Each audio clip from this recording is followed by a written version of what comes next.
Part 1. The Hidden Blueprint of the Uncommon Soul.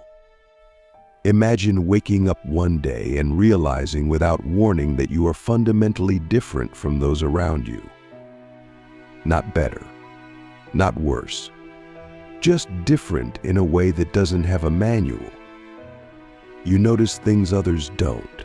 You feel deeper. You think longer. And you've often wondered if there's something wrong with you because of it. But what if the truth is the opposite? What if your mind is simply tuned to a frequency that only a few can hear, what Carl Jung might have called an individuated soul? A rare phenomenon. A psychological anomaly. A sacred blueprint that breaks the mold. In the first few moments of this journey, we're going to explore 7 signs that suggest you may have one of the rarest personality types on Earth. But this isn't about ego. This isn't about being special in the way society defines it. This is about decoding the architecture of the psyche. Jung believed that the rarest types, those who go through true individuation, are not just psychologically different. They are spiritually tasked. They walk the edge of consciousness with both burden and grace. They're not here to fit in. They're here to awaken others. But first, they must awaken themselves. Let's begin with the first and most haunting sign. You feel like an outsider, even among people you love. You can be surrounded by friends, family, even admirers, and still feel a strange sense of distance. It's not loneliness in the traditional sense.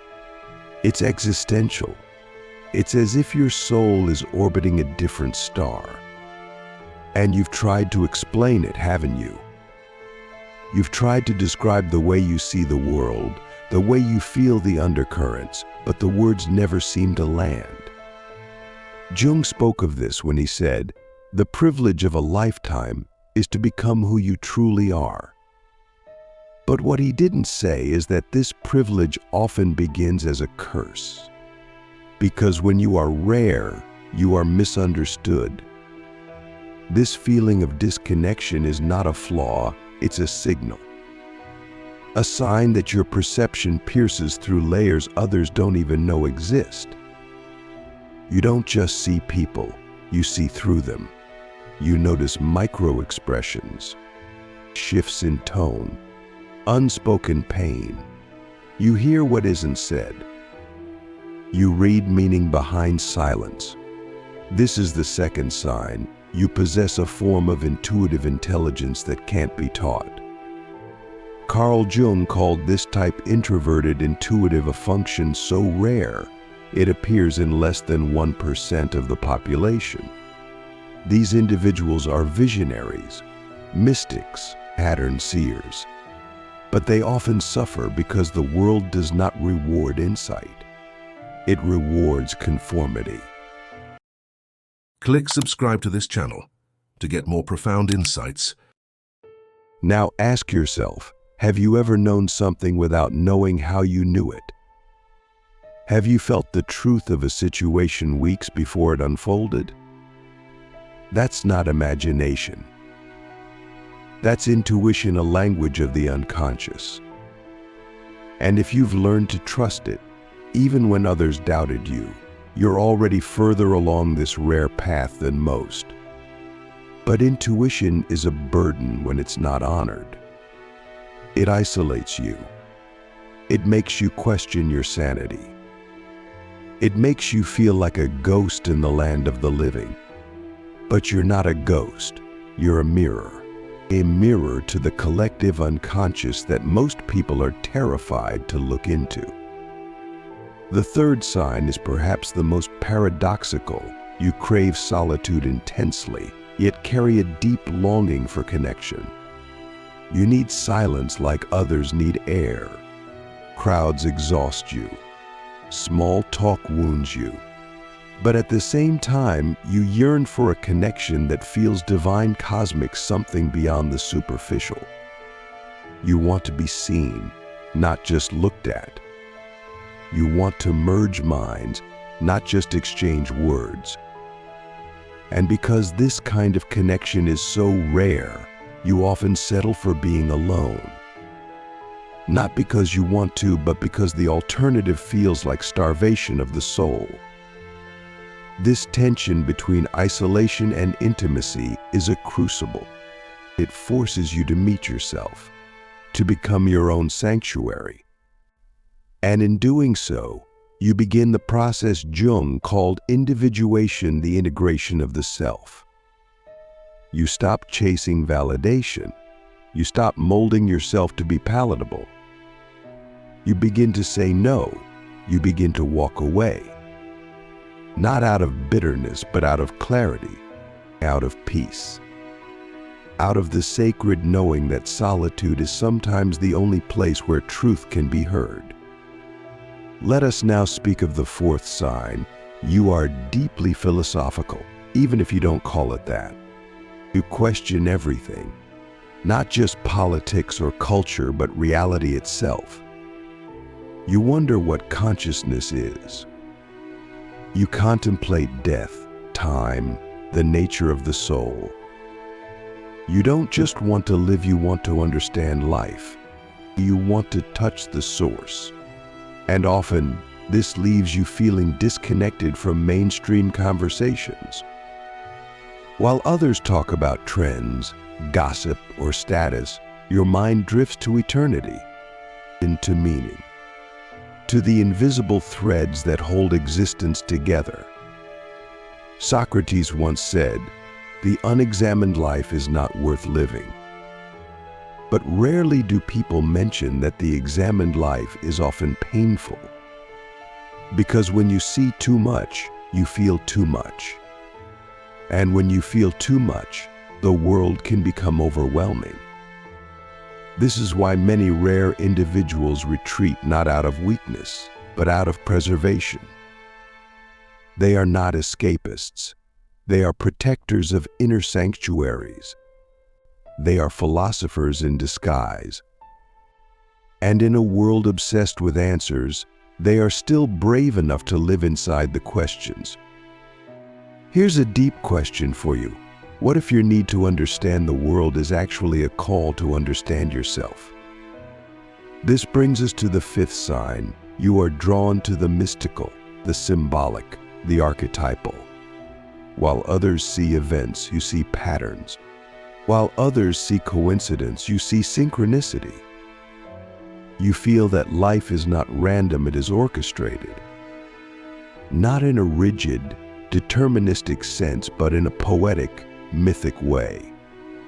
You believe that dreams carry messages, that symbols speak, that the unconscious is not just a personal realm, but a collective one. Jung called this the collective unconscious, a vast psychic ocean that connects us all through archetypes, stories, and energies. If you have ever felt chills reading ancient myths, if you've ever cried reading poetry, if you feel that art speaks truths logic cannot, then you are not just rare, you are initiated. Initiated into a deeper layer of human experience. The layer that most dismiss, but which shapes every civilization. You don't just live history, you feel it. You carry the memory of something older than your body, deeper than your blood. And this memory, though it isolates you, is also your gift. Because it allows you to see the sacred in the mundane. The sixth sign is both a power and a curse. You carry deep, almost unbearable empathy, but you also carry righteous rage. You feel the suffering of others as if it were your own. You can't walk past pain without absorbing it. But you also carry a fire, a fury at injustice, manipulation, and cruelty. You are both the healer and the warrior. And this duality confuses people. Because society wants you to be one or the other. But you can't. You were born to feel, and you were born to fight not with violence, but with truth. Jung wrote, "In all chaos there is a cosmos, in all disorder a secret order. Your rage is not chaos, it is sacred fire." It is the part of you that refuses to numb, that refuses to look away, that refuses to be complicit. But you must learn to channel it, to refine it, to let it guide you, not consume you. Because when you do, your empathy becomes wisdom, your fire becomes light, and your presence becomes transformational. Finally, we arrive at the seventh sign. You are not afraid to die, not because you want death, but because you've already died many times inside. You've shed skins. You've left versions of yourself behind. You've endured ego deaths, heartbreaks, awakenings that shattered your worldview. And each time you rose again, different, deeper, more whole. This is the rarest trait of all, the capacity to transform, to face the void and emerge with vision, to die before you die, and thus never truly fear the end. Nietzsche once said, "He who has a why to live can bear almost any how." And your why is not external. It's not success, fame, or applause. Your why is truth. Your why is freedom. Your why is the soul's evolution. And that makes you dangerous to systems, to illusions, to lies.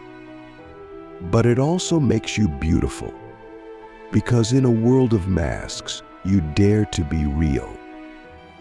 So now I ask you, are you living in alignment with this rare nature, or are you shrinking to be accepted? This is only the beginning, because in part 2 we will go even deeper into the dark night of the rare soul, into the trials you must face, the temptations that try to pull you back into the ordinary, and the sacred path that only a few ever dare to walk. Part 2, the sacred struggle of the uncommon soul. Now that we've uncovered the 7 signs of an extremely rare personality, let's go deeper into the terrain where those signs are tested, refined, and often misunderstood. Because having a rare nature is not a crown, it's a crucifixion. It's not a gift that comes wrapped in glory. It's a trial, a sacred struggle. And if you are one of the rare few Jung described as individuated, you know this struggle intimately. You've lived it. You've wept in silence while the world applauded performers. You've been punished for your truth in a culture that rewards masks. And yet something in you refuses to conform. That refusal is your power, but it is also your burden. The path of the rare soul is not straight. It spirals. It descends before it ascends. And this descent, the dark night of the soul, is stage 1 of the transformation. It is when everything that once defined you begins to fall apart. Relationships dissolve. Careers lose meaning. Your old identity feels like a costume you can no longer wear. You're not going crazy, you're waking up. Jung called this process the confrontation with the shadow. It is the moment when the persona cracks and the unconscious rises. And in that rising, all that you've repressed comes to the surface. You start to question everything. Why am I here? What is my purpose? Why do I feel so different? These questions are not signs of weakness. They are signs of awakening. But awakening is not romantic, it is violent. It kills illusions. It exposes falsehoods. It forces you to face the parts of yourself you've tried to avoid. And in doing so, it liberates you. Jung wrote, There is no coming to consciousness without pain. And the rare soul must come to consciousness not once but continuously. During this phase, you may isolate. Not because you're antisocial, but because your spirit is recalibrating. You stop going to places that drain you. You stop entertaining conversations that feel shallow. You start seeking silence not as an escape, but as a temple. This is when people begin to say you've changed, that you're distant, that you've lost your edge. But what they don't understand is that you're not becoming less, you're becoming more. More real, more discerning, more whole. This is where the second trial begins, the temptation to return to the comfort of conformity. After all, being rare is lonely. It's exhausting. So there's a pull back into the crowd, back into the persona, back into the role that kept you safe. But something in you resists, because once you've tasted truth, you can't go back to illusion. Once you've seen behind the curtain, you can't unsee it. You begin to walk a path that few understand, a path of integrity, of sovereignty, of soul. And here's the paradox. The more you live in alignment with your rare self, the more resistance you face. People project onto you. They accuse you of being too intense, too complicated, too sensitive, too deep. But what they're really saying is, you make me uncomfortable because you are not afraid of your own depth. You reflect their shallowness.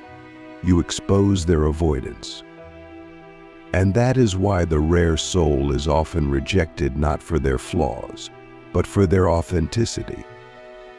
Jung said, "The greatest burden a child must bear is the unlived life of the parents."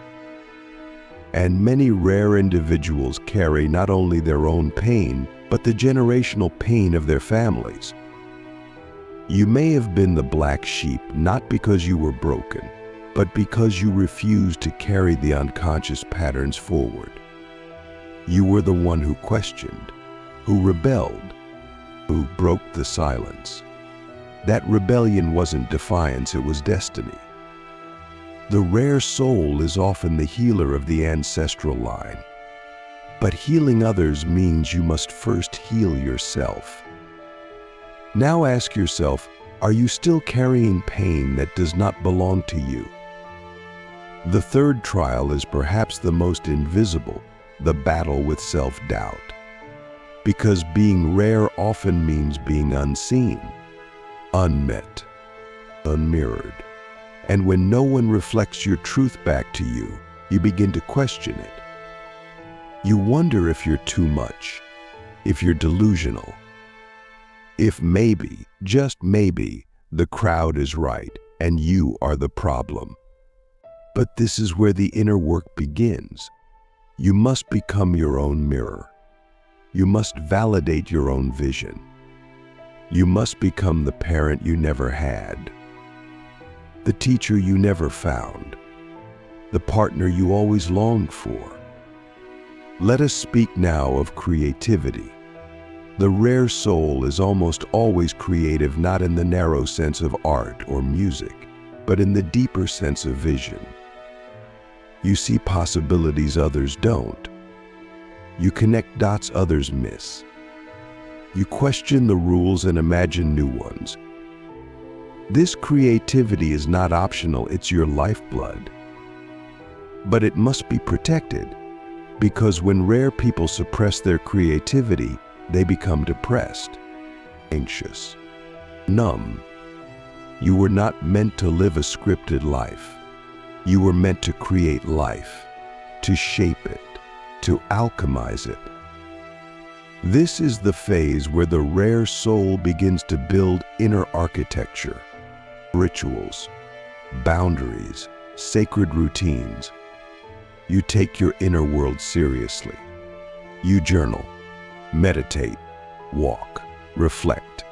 You no longer outsource your wisdom. You become your own authority.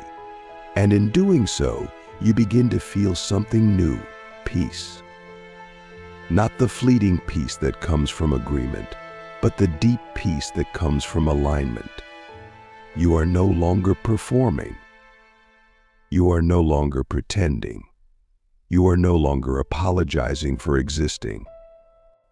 Jung believed that the creative impulse was a manifestation of the self, the totality of the conscious and unconscious mind. So when you create, you are not just expressing, you are integrating, you are healing. Your art, your ideas, your visions, they are not hobbies. They are medicine, and the world may not understand them. But that's not your concern. You're not here to be understood. You're here to be real, and realness is rare. Here's another question to sit with. Are you hiding your gifts because you fear they will not be accepted? In this stage, you begin to experience synchronicities, strange alignments, meaningful coincidences. You think of someone and they call. You ask a question and the answer appears in a book, a song, a stranger's words. This is not magic. This is alignment. When you live from your authentic self, life begins to respond. The universe becomes interactive. You are no longer pushing, you are flowing. No longer surviving but participating in a cosmic dialogue. But beware, the ego will try to hijack this. It will try to turn your rare nature into a performance, or a brand, a superiority complex. This is the fourth trial, the temptation to turn your rarity into identity. But you must resist, because your rarity is not who you are, it's how you see. It's not a badge to wear. It's a lens to look through. And when you hold it gently, humbly, it becomes a gift. When you cling to it with pride, it becomes a prison. Jung warned of inflation when a person identifies too much with archetypes and loses humility. The rare soul must always walk the line between self-awareness and self-aggrandizement, between power and presence, between vision and vanity. That balance is everything. It's what keeps you grounded, real, human. And finally, we reach the fifth trial, the integration of the opposites. The rare soul must integrate light and shadow, masculine and feminine, intellect and intuition. They must stop choosing sides and begin holding paradox. They must become the bridge between worlds. And when they do, when they walk with both heaven and hell inside them, they become what Jung called whole. Not perfect, whole. And that wholeness is the truest power of all. So let me ask you this, what would your life look like if you stopped rejecting your contradictions and started honoring them? This is not the end.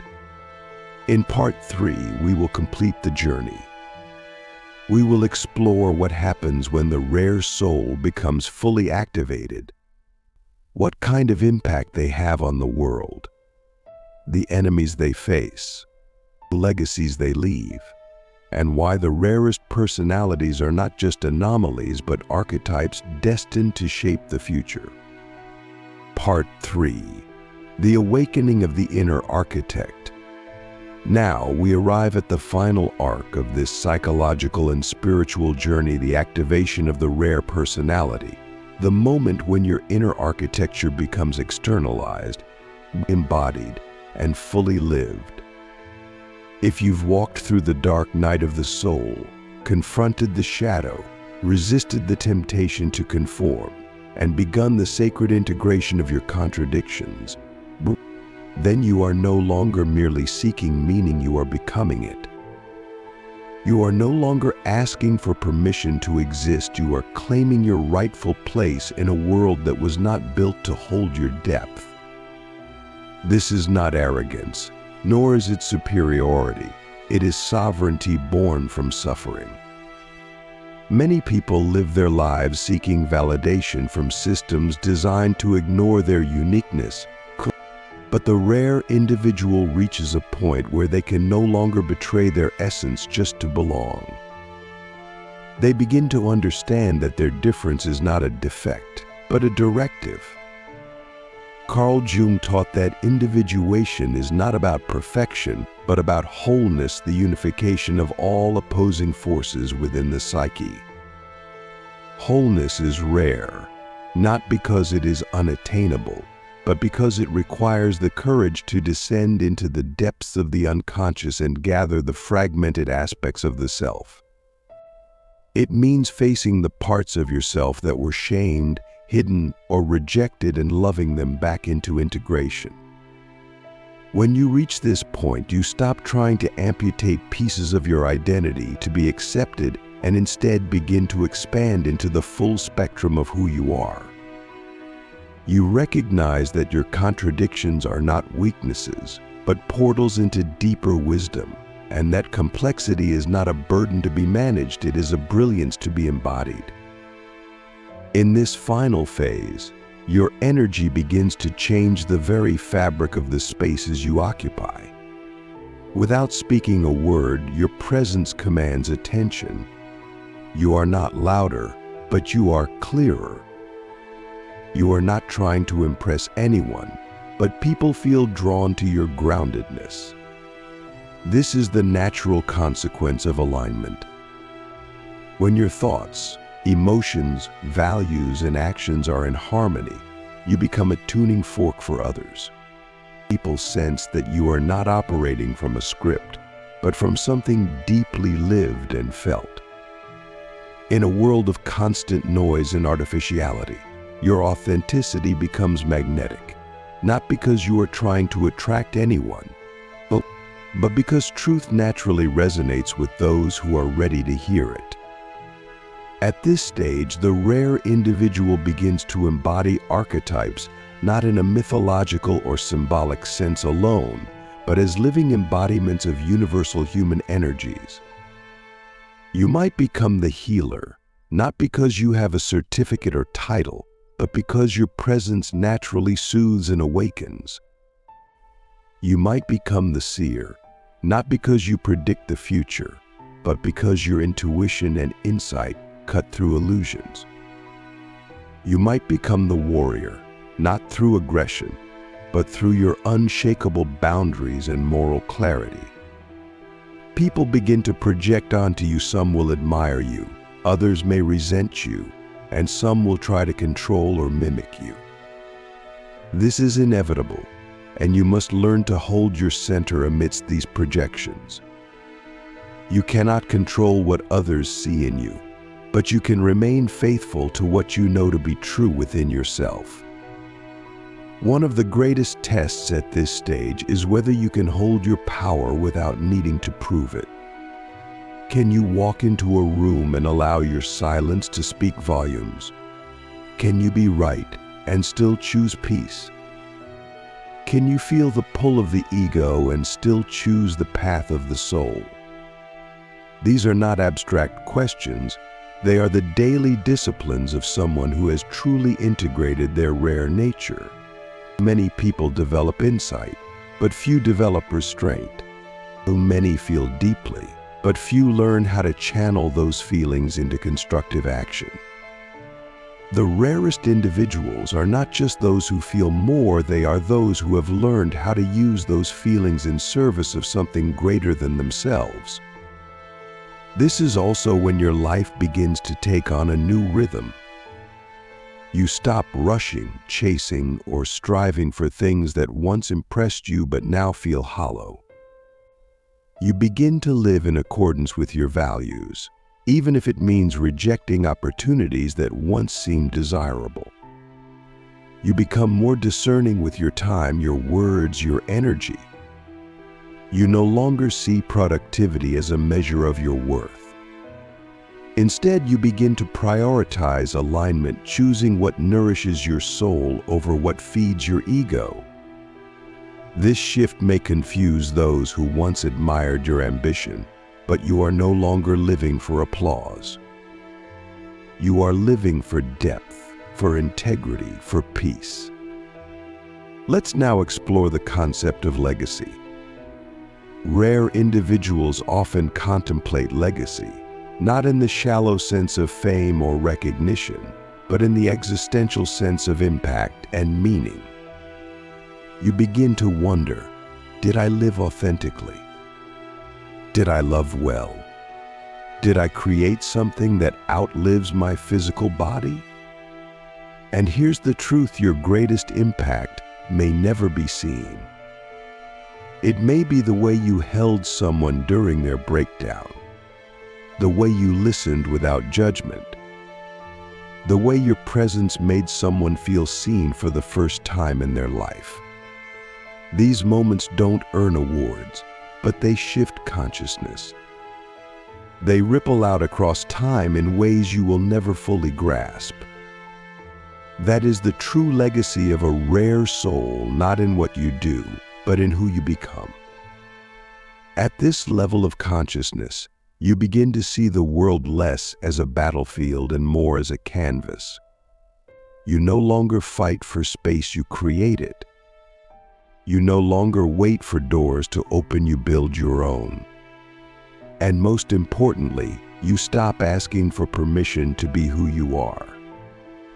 You recognize that your very existence is the permission slip. The world may not reward you for this. It may never understand you. But that's no longer your concern. You didn't come here to be understood. You came here to be real.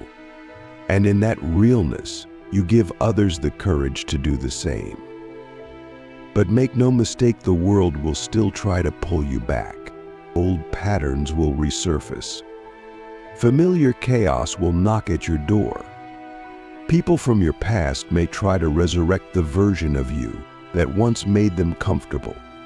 Your task is to remain awake, to stay rooted in the truth that you fought to uncover. This is the final test. Will you regress into the familiar, or will you rise into the unknown? Will you betray the self you've become just to re-enter a story that no longer fits? Or will you honor the journey that brought you here and keep walking, even when the path is unclear? This is what Jung meant when he said, "I am not what happened to me, I am what I choose to become." You are no longer defined by your wounds, your past, or even your personality type. You are defined by your choices, your commitment to truth, your willingness to evolve, and your capacity to hold both the beauty and the brutality of this human experience without collapsing into despair or delusion. So now, I ask you one final question. If you fully stepped into your rare nature without apology, without self-censorship, without fear, what would your life look like 1 year from now? Would you still be in the same relationships? Would you still be hiding your gifts? Would you still be waiting for someone to save you? Or would you realize that you were never lost? The rarest individuals are not anomalies. They are archetypes in motion. They are the ones who dare to feel deeply in a world numbed by distraction. They are the ones who speak truth in a culture addicted to convenience. They are not here to dominate, they are here to illuminate. And if you are one of them, then your task is not to blend in. Your task is to become.